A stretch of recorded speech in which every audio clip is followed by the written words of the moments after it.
Hi, my name is Brittany and I am in EDP 4275, Assessment, Evaluation, and Diagnosis of the Young Child. Today I'll be talking about having diverse families in the classroom and children that have different languages and when you have to give certain results to parents. When communicating with diverse families that speak different languages, working in a multicultural school setting, there's several considerations that we have to keep in mind. So I'll go ahead and list some. Language. We have to identify their primary language and see if we can provide any visual aids or anything that can help us. Maybe a translator, interpreter, or translation software. We have to be aware of the culture so that we can go ahead and familiarize ourselves with the background of the family and the child. We have to prepare, gather information about the child as much as possible for the academic progress, strengths, challenges in specific areas so that we can possibly translate that into their language in order to make it more understandable, and also present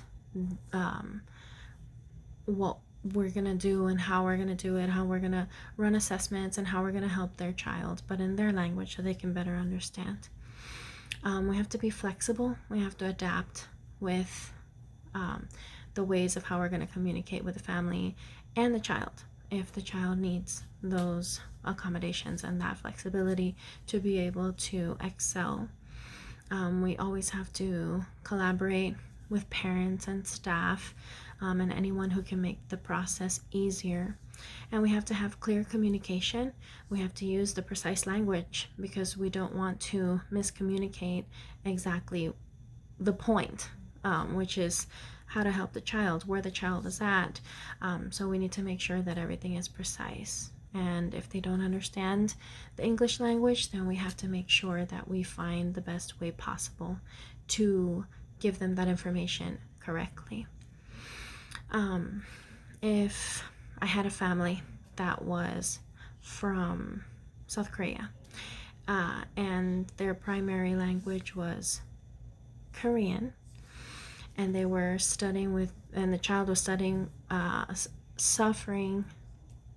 struggling with reading comprehension, then we would have to prepare and arrange for a Korean interpreter to be present so that they can relay the information on the difficulty that the child is having to the parents. And it needs to be easily understood, and so that, again, there's no miscommunication.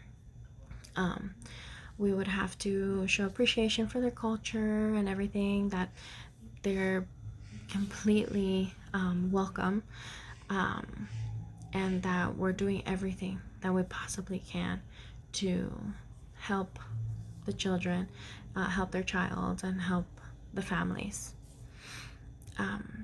If we had another family, let's say it was a Spanish family, then we would have to do the same exact thing, the same exact approach, prepare by familiarizing ourselves with that family background, their cultures, and everything.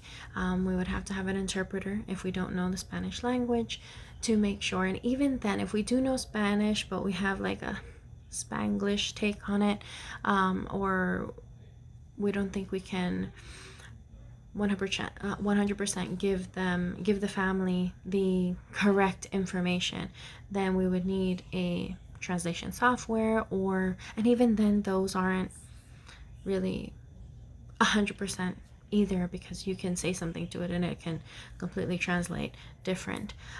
So having an interpreter would be the best bet. In both conferences, we just have to make sure that we're very welcoming, that we are open to anything, that we are prepared.